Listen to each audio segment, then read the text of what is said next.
The Hugo Awards have long been the flagship honor in science fiction. I've now read every Hugo winning novel from the 2000s, so the question is, which of these books still hold up today, and do they hold up compared to past Hugo winners? 2000, A Deepness in the Sky by Vernor Vinge. The story follows the conflict between two human civilizations as they each attempt to exploit a newly discovered alien species. There's the trade-driven Chang-Ho, whose lifestyle revolves around living aboard starships and traveling between civilizations to exchange knowledge and goods. In contrast, the authoritarian, slave-based emergents use advanced technology to enslave and control those around them. These two civilizations clash and are ultimately forced into an uneasy cooperation in order to survive. The discovered aliens, known as the Spiders, could potentially give one civilization an edge over the other. So much of the novel alternates between the human power struggle in orbit around the spider planet and the internal politics of the spider civilization. In orbit, the story follows characters on both sides as they scheme to outmaneuver and ultimately destroy one another. And then on the planet, it centers on a brilliant spider scientist pushing his world toward an industrial revolution. This is a prequel to A Fire Upon the Deep, though both books are pretty independent from each other in terms of sci-fi elements and overall story. The general setup of the story was pretty similar. Both books have these two storylines that are separate but then converge at the end. One storyline leans heavily into a large-scale space opera plot, and then the other focuses on a primitive alien species undergoing rapid technological advance. The story is primarily character-driven, but the real draw is the futuristic sci-fi technology. Much of it centers on reprogramming people's brains through neural conditioning, creating hyper-competent yet obedient specialists. I loved all the tech in this world, though I think the aliens fell short. They acted more like humans than aliens. I thought the book was okay. It just felt like a longer and weaker version of A Fire Upon the Deep.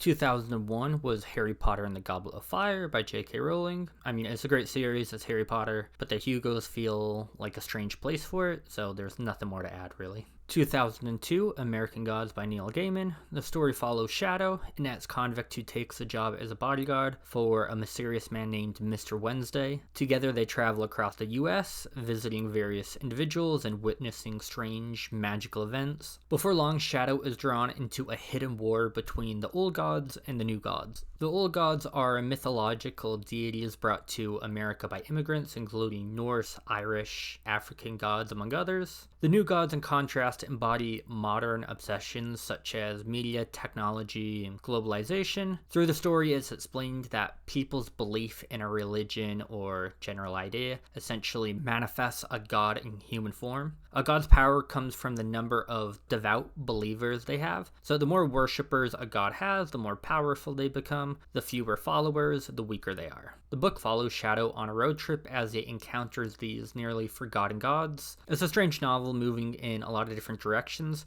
Gods are a core part of a culture, so when those beliefs are given up, the question becomes what replaces them. In the US, assimilation is common, and with it often comes a gradual watering down of faith and tradition, but the need for meaning and devotion doesn't disappear, it just shifts. So you may not worship a new god in the traditional sense, but you will still give your time, attention, and energy to something else. In Gaiman's view, media and technology have become the new gods people devote themselves to. The story blends road trip adventure with mythic allegory, ultimately serving as a meditation on faith, cultural identity, and social change. I appreciated the scope of the book, how it explores cultural change in America and the decline of traditional religions replaced by more modern 20th century ideas and influences. But I was disappointed that, while he focuses on the new gods and old, he largely neglects the country's most prominent religious figure, Jesus Christ. And for a book called American Gods that delves so deeply into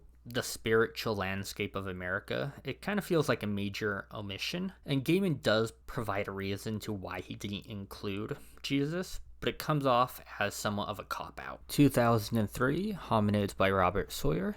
The story centers on Ponter, a Neanderthal scientist from an alternative Earth, where Neanderthals, not Homo sapiens, become the dominant intelligent species. Through a mysterious quantum experiment, Ponter accidentally travels to our Earth and is shocked to discover that humans are the dominant species here. From there, the novel follows two storylines. One focuses on Ponter as he navigates human society, grappling with cultural differences, while the other follows his parallel world colleagues as they investigate his disappearance, believing he may have been murdered. Reading about the parallel world of the Neanderthals was engaging, as society is centered entirely on what one can contribute, and while it isn't entirely realistic, it offers an interesting model to consider. The storyline centered on Ponter in the human world was pretty weak. The book doesn't paint a realistic government reaction. Ponter, an alien from another dimension, makes headlines in newspapers and is briefly quarantined by the government. After that, he is allowed to roam freely with no surveillance or apparent interest in securing the area he came through. Interdimensional travel feels more believable than the government's lack of response. The novel comes off kind of preachy without offering substantial takeaways. It repeatedly emphasizes that human society is flawed, but rarely digs deeper than that. The book even opens with a graphic sexual assault scene. Human characters often exist primarily so Ponter can point out our shortcomings. This is one of the weaker Hugo winners I've read. 2004, Paladin of Souls by Lewis McMaster Bujold. This is a medieval-inspired fantasy novel featuring castles, swords, and sorcery. The story follows Ista, a middle-aged heroine who embarks on a religious pilgrimage to escape the quiet, constrained life of royalty. The journey proves far more adventurous than expected as she becomes entangled in a dangerous supernatural plot involving gods, demons, curses, and the court politics of a neighboring kingdom.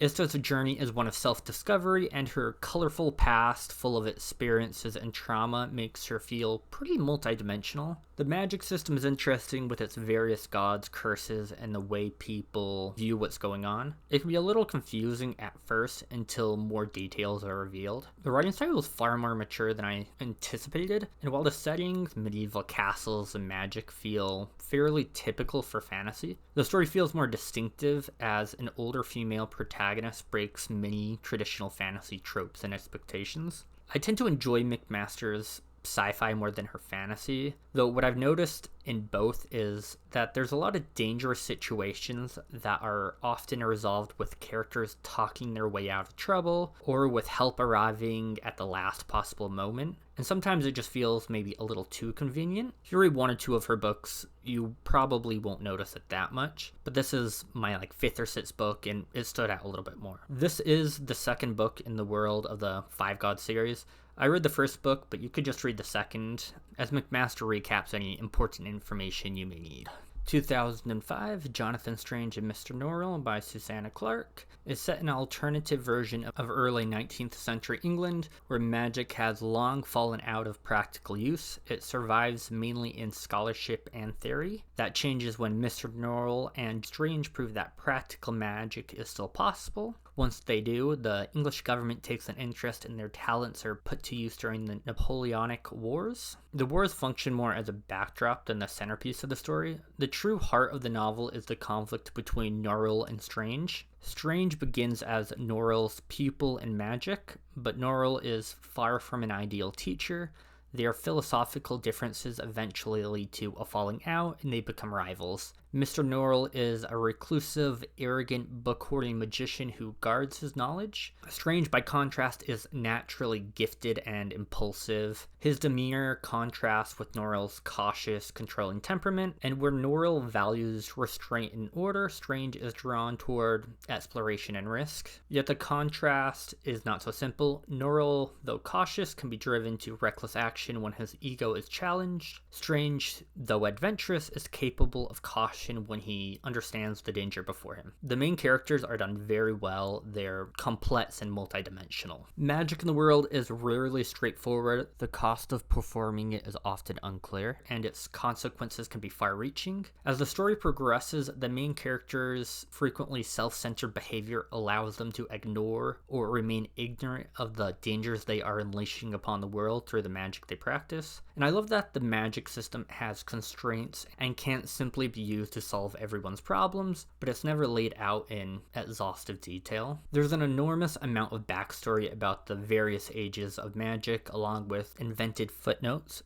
It's one of those weird books where there's maybe 300 pages of actual story and then like 700 pages of world building atmosphere. And if you enjoy the atmosphere that's being built, you will enjoy it. But if you don't, you're going to find this book very tedious. I'm still kind of digesting it in a way, so I don't have a set opinion, but I did appreciate how unique and different it was. 2006, Spin by Robert Charles Wilson. Tyler is 12 years old when his two best friends, Jason and Diane, witness the sky go dark as an artificial membrane suddenly encases the Earth. People respond to the phenomenon in different ways. Tyler eventually becomes a doctor, Jason a driven scientist, and Diane turned to faith. As adults, we follow their lives through Tyler's perspective as each struggles to come to terms with the barrier in different ways. It's eventually revealed that the barrier slows down time for those on Earth. Years on Earth equal millions of years outside the barrier, meaning the sun will burn out in what amounts to just a few decades of Earth time. So if nothing is done, the sun will burn out and everybody on Earth will die. Jason, as a scientist, is determined to unravel the mystery, and he sets up a plan involving the need to colonize Mars. As this plan gets put into motion, Tyler is drawn in to help. It's one of the few novels about Mars colonization where both the justification for going and the timeline of that colonization feel measured, grounded, and believable rather than rushed or romanticized. And the novel definitely prioritizes character development over technical detail or hard sci-fi elements. Tyler comes off as very bland at times. He feels passive, like he's reacting to the actions of the other two main characters rather than driving events himself, which I guess is fine. He just is not an exciting character to read. The story does alternate between past and present, and as it progresses, you gradually piece together how Tyler ends up where he is.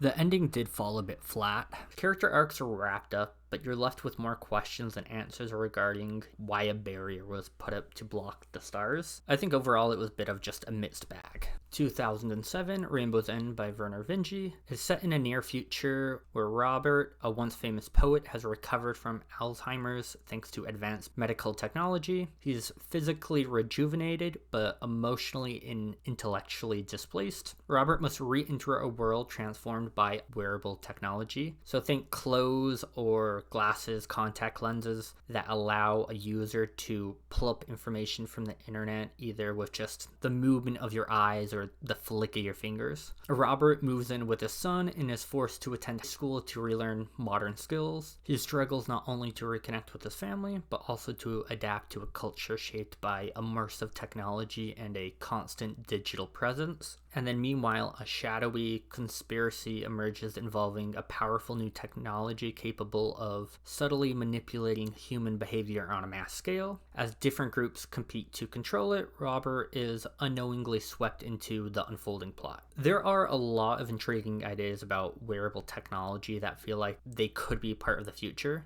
The initial premise is both great and unique. An older man given a new lease on life must reintegrate into a futuristic society. It's a setup that I think is relevant even to older people who struggle with technology now. However, making the protagonist a grouchy, unlikable old man, and then involving him in a shadow conspiracy to take over the world felt like an odd choice. I'd say overall, there was just a lot of elements in the story that I don't think quite meshed well together. The story never flowed in a way that I really enjoyed.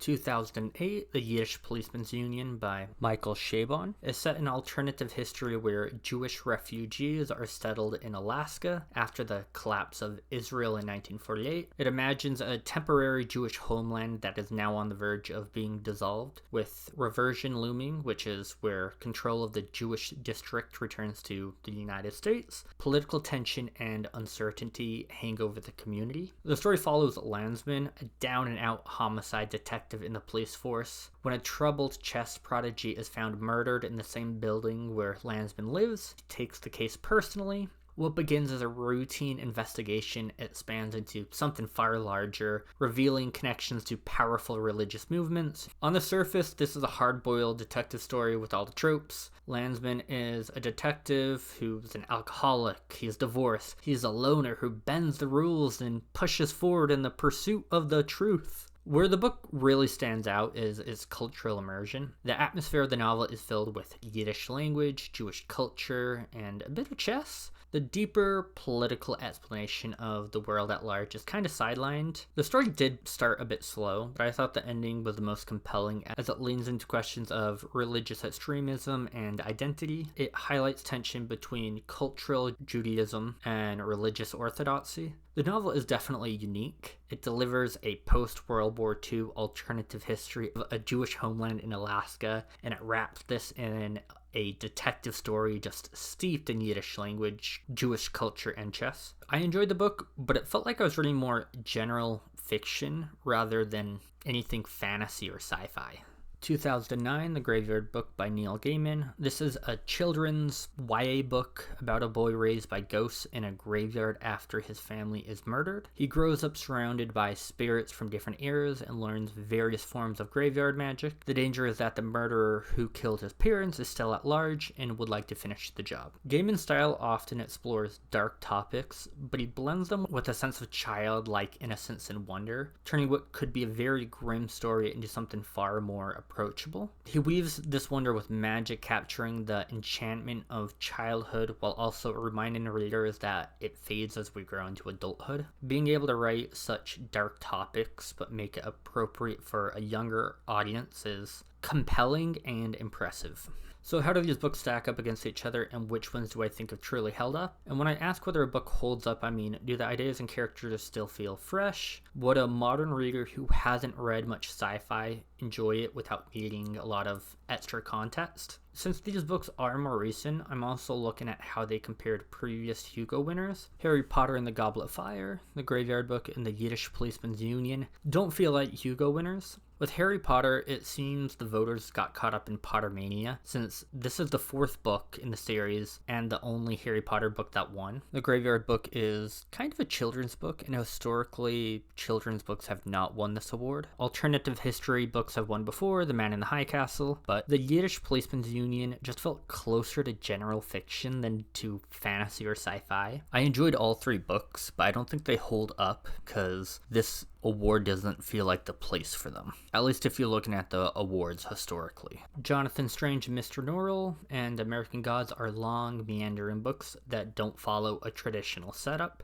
Both books focus on gradually building characters and the world around them. One depicts 19th century English life, while the other explores 20th century American culture. Both weave mythology and magic into the narrative, which brings the story alive and builds a surreal atmosphere. I enjoy both books. Hominids and Spin both have intriguing setups that remind me of 60s and 70s sci-fi, where a single big idea drives the story. I thought Hominids was kind of just a bad book. Spin was more of a mixed bag. I love the reasoning behind the Mars colonization, but when I got to the end of the book, it reminded me of when I finished To Your Scattered Bodies Go. Lots of questions unanswered and no desire to pick up the sequel. Paladin of Souls approaches fantasy in a more unconventional way, centering on an older female protagonist. I wasn't a huge fan of the book, but I used to read a lot of epic and high fantasy and eventually burned out on the genre. A Deepness in the Sky felt like a weaker version of A Fire Upon the Deep. I still enjoyed the book, but I can't say the same for Vinji's other book, Rainbow's End. It felt overloaded with ideas. There's just too much going on in the story, and not all of it meshes well together. A Deepness in the Sky, Paladin of Souls, American Gods, Jonathan Strange and Mr. Norrell, and Spin are the books that I think have held up and will hold up. Good reminder that books are subjective, and this is just my opinion. If you've read any of these books, I'd love to hear what you thought, whether you agree or have a different take. Feel free to share in the comments below. I'm planning on reading all the Hugo Awards for Best Novel. If you would like to follow along, please like and subscribe.